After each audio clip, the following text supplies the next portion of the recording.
ikaze kuri Mr. Sam Entertainment. Nuclear Power Plant. Uyu munsi tugiye kurebera hamwe uko batunganya umuriro w'amashanyarazi hifashishijwe ingufu za kirimbuzi. Mu biganiro byacize twarebeye hamwe uko batunganya umuriro w'amashanyarazi hifashishijwe amazi cyangwa se hydroelectricity mu ndimi z'amahanga. Iyo video niba utarayireba wajya muri description y'iyi video urahasanga link ikugeza kuri icyo kiganiro. Ni cyiza cyane, abantu benshi baragikunze kuko ari ikingira kamaro. Uyu munsi rero tugiye kurebera hamwe uko batunganya umuriro w'amashanyarazi hifashishijwe ingufu za kirimbuzi. Ibi byose bishingiye ku kinyabutabire bita uranium. Bivugwa ko ibiro 15 bya uranium itunganyije ku kigero cyo hejuru bishobora kuvamo warheads kirimbuzi cyangwa se bishobora kuvamo igisasu cya kirimbuzi. Iyi ni imwe mu mpamvu ituma Leta Zunze Ubumwe za Amerika zitifuza ko ibihugu byinshi byagira uranium cyangwa se byagira intwaro za kirimbuzi. Aka ni akantu gato cyane ariko kihariye ku bintu byinshi cyane bikaze cyangwa se imbaraga ziremereye cyane ku buryo Leta Zunze Ubumwe za Amerika iyo yumvise ko hari igihugu gifite uranium cyangwa se gifite warheads kirimbuzi igifatira ibihano byinshi cyane, kuko ibitinya ko ubuhangange ifite bushobora kugabanuka bitewe nuko igihugu gifite intwaro za kirimbuzi. Biragoye ko hari ikindi gihugu cyagishozaho intambara. Niyo mpamvu Leta Zunze Ubumwe za Amerika mu myaka yatambutse yagiye ifata ibihugu bikomeye cyane ikabifatira ibihano bikaze. Urugero nka Korea ya Ruguru, Iran ndetse no kubwa Osama bin Laden cyangwa se Saddam Hussein. Kubwa Saddam Hussein Leta Zunze Ubumwe za Amerika zagiye kwangiza igihugu cya Iraq, bari barababeshye ko harimo intwaro za kirimbuzi. Iyo ntambara irazwi cyane, yangirije ibintu byinshi cyane, ndetse Leta Zunze Ubumwe za Amerika na n'ubu ziracyabyicuza kuko Saddam Hussein nta ntwaro kirimbuzi yari afite, ariko igihugu bari baragisenye bibwira ko afite intwaro za kirimbuzi. Uyu munsi tugiye kurebera hamwe uko batunganya umuriro w'amashanyarazi dukoresha mu buryo busanzwe, ariko bakawutegura hifashishijwe izi ngufu za kirimbuzi. Mbere na mbere turabanza tugaruka imbere gato muri ya video yitwa Hydroelectric Power. Iyi video yavugaga neza ukuntu basobanura bakora umuriro w'amashanyarazi hifashishijwe ingufu z'amazi. Ingufu z'amazi, uyu ni umuriro bakora bakurikije umuvumba w'amazi cyangwa se bagomeye amazi, bityo amazi akajya atanga umuriro mwinshi cyane bitewe n'ingano cyangwa se indeshyo y'urukuta ayo mazi amanukaho, cyangwa se ibyo bita waterfall mu ndimi z'amahanga. Ni ukuvuga iyo bari kubaka urugomero rw'amashanyarazi rutunganya umuriro ukomoka ku mazi, bakoresha ibintu bibiri. Hari uburyo bwo kugomera amazi kugira ngo amazi ajya amanuka ku burebure runaka, bityo uwo muvumba bawifashishe bakoramo umuriro w'amashanyarazi, cyangwa bakajya mu masumo y'imigezi bagashyiramo ibyuma byabigenewe bigahita bitkoramo umuriro w'amashanyarazi. Ibyo nibyo bita hydroelectricity. Uyu munsi tugiye kurebera hamwe uko bakora noneho umuriro w'amashanyarazi hifashishijwe ingufu za kirimbuzi. Nuclear power, uyu ni umuriro uboneka biturutse ku gucanira amazi ku kigero cya dogere Celsius 300 hifashishijwe ubutare bwa uranium. Bishatse kuvuga ko nta kindi kintu gishobora gushyushya amazi kuri ubu bushyuhe bungana gutya atari ubutare bwa uranium. Ni ukuvuga nk'ibisanzwe turabizi ko amazi yashyushye ku kigero cyo hejuru aba afite dogere Celsius 100, niyo boiling point y'amazi. Ariko namwe mwibaze, amazi yagize dogere Celsius 300. Izi nkwi dukoresha mu buzima bwacu bwa buri munsi ntabwo zishobora gucanira amazi ngo agere kuri izi dogere Celsius 300, bitewe nuko boiling point y'amazi nk'ibisanzwe turabizi ko ari dogere Celsius 100. Ibyo birazwi. Ariko mwibaze amazi yashyushye akagera kuri dogere Celsius 300, haba hifashishijwe ubutare bwa uranium. birumvikana iyo amazi ageze kuri dogere Celsius 100 atangira kubira bityo agahinduka umwuka. Namwe mwibaze iyo yageze kuri dogere Celsius 300 aba yarenze n'umwuka, ahubwo sinzi ikindi kintu aba yahindutse. Ubwoko bw'ingufu z'amashanyarazi ziboneka ku isi ziri mu byiciro byinshi, ariko uyu munsi twifuje kugaruka ku ngufu za nucleaire cyangwa se nuclear power. Ariko dusubiye inyuma gato tugiye kurebera hamwe ubundi bwoko bw'ingufu zikoreshwa mu isi mbere yuko twinjira ku ngufu za kirimbuzi nyirizina. Hari ingufu bita renewable energy. Izi ni ingufu zitanga 25% by'umuriro wose ukoreshwa mu isi. Izi ni ingufu zidashira. Urugero ni ingufu zikomoka ku mirasire y'izuba, ingufu zikomoka ku mazi ndetse na biogas. Hari ubundi bwoko bita nyiramugengeri. Izi ni ingufu zikoreshwa mu isi zihariye 38% by'umuriro wose ukoreshwa mu isi.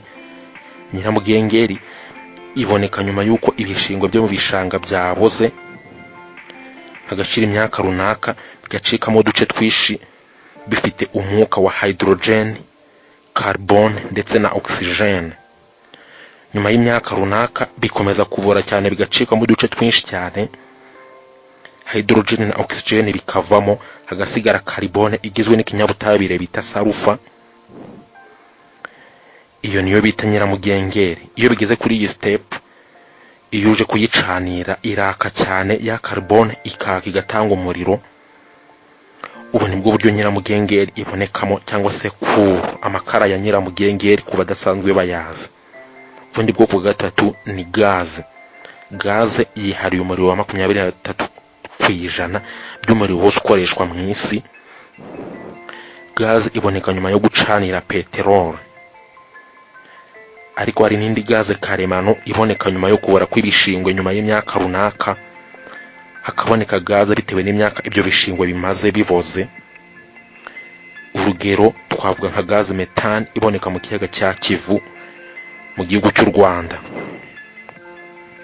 Ubundi bwoko bwa nyuma bwitwa nuclear energy. Nuclear energy nibwo tugiye kugarukaho kuko nabwo bwatuzinduye. Tugiye kubasobanurira ukuntu izi ngufu zitunganywa, tukabona umuriro w'amashanyarazi uturutse mu ngufu za kirimbuzi.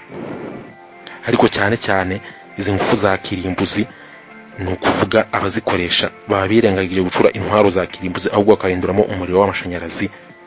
Ariko ni ukuvuga igihugu cyose gitunganya cyangwa se gifite uruganda rutunganya ingufu z'umuriro w'amashanyarazi ukomoka ku ngufu za kirimbuzi gishobora no gucuramo intwaro za kirimbuzi, bigashoboka. Ariko ibihugu byinshi ntago bibyemerewe bitewe n'uko Leta Zunze Ubumwe za Amerika igenda ibifatira ibihano byinshi bigiye bitandukanye.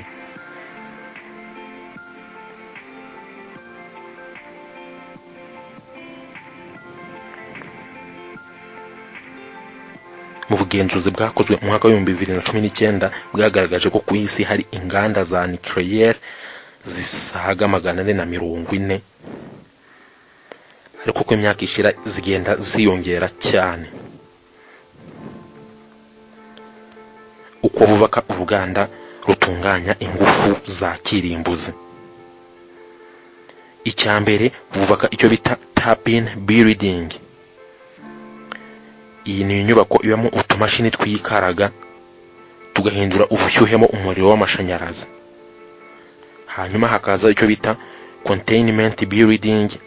Ahangaha ni ahantu habera nuclear reaction. Aha naho uranium ishyuhirizwa kugira ngo ize gushyushya amazi agere kuri dogere Celsius 300.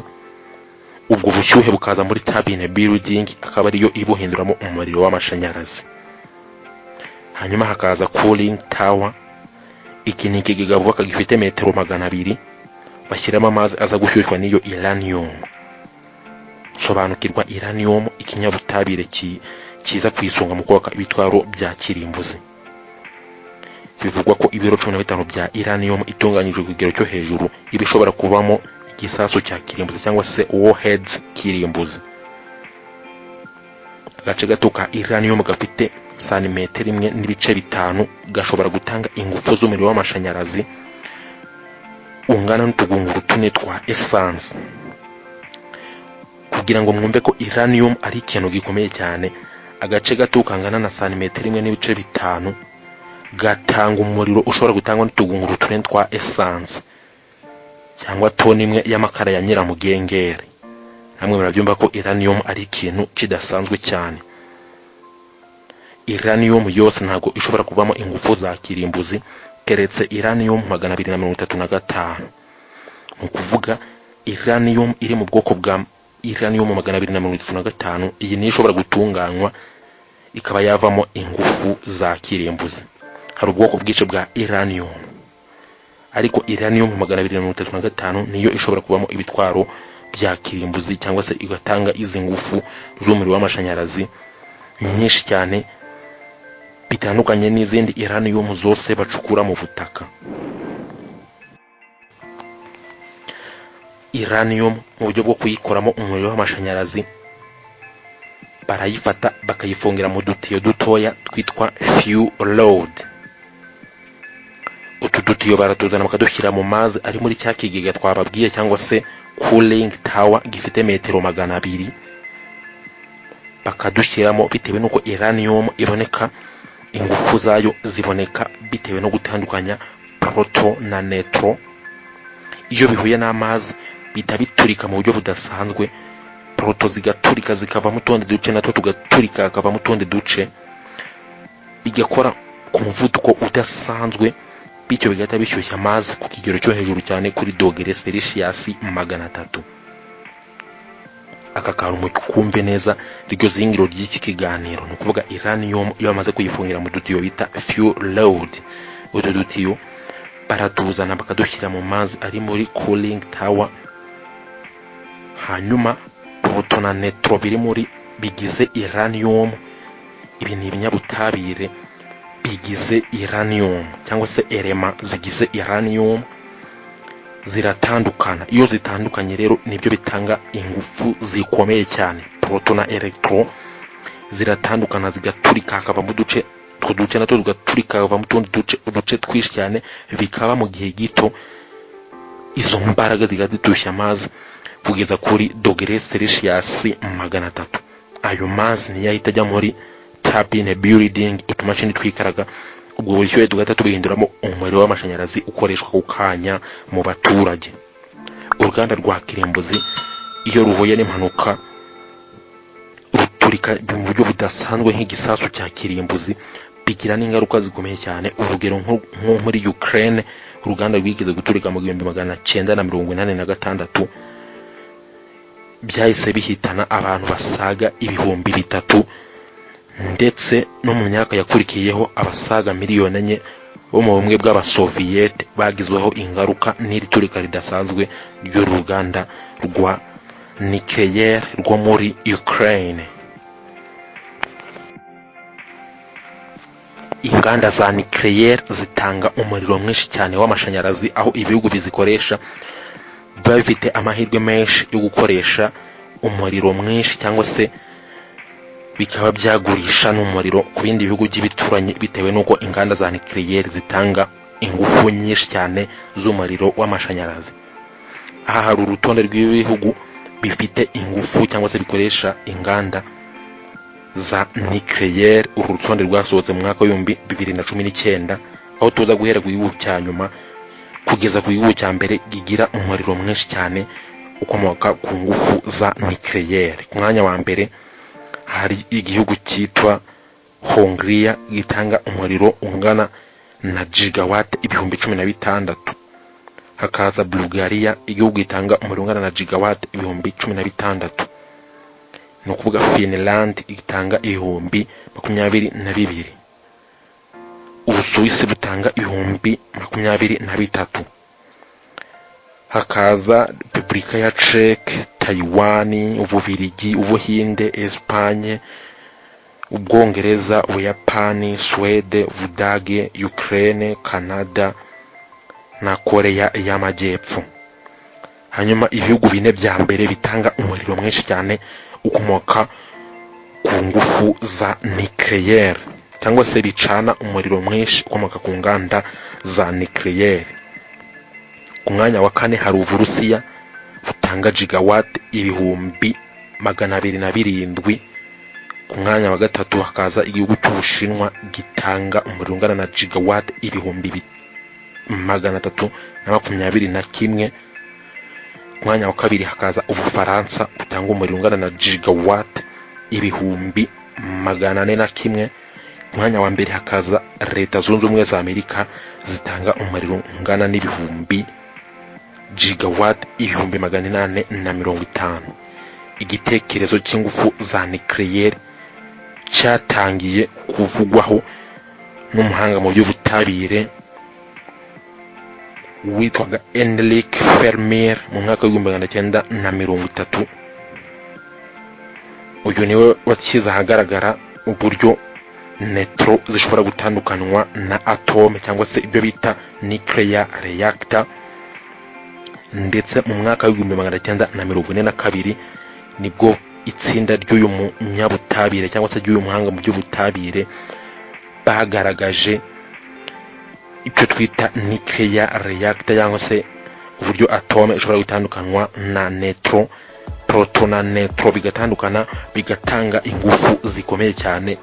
ibi yabigaragarije muri kaminuza ya Chicago muri Leta Zunze Ubumwe za Amerika.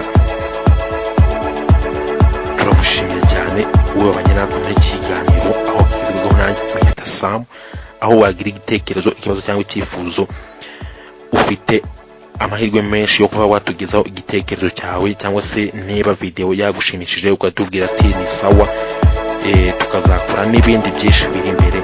kandi turagushimiye wowe wakoze subscribe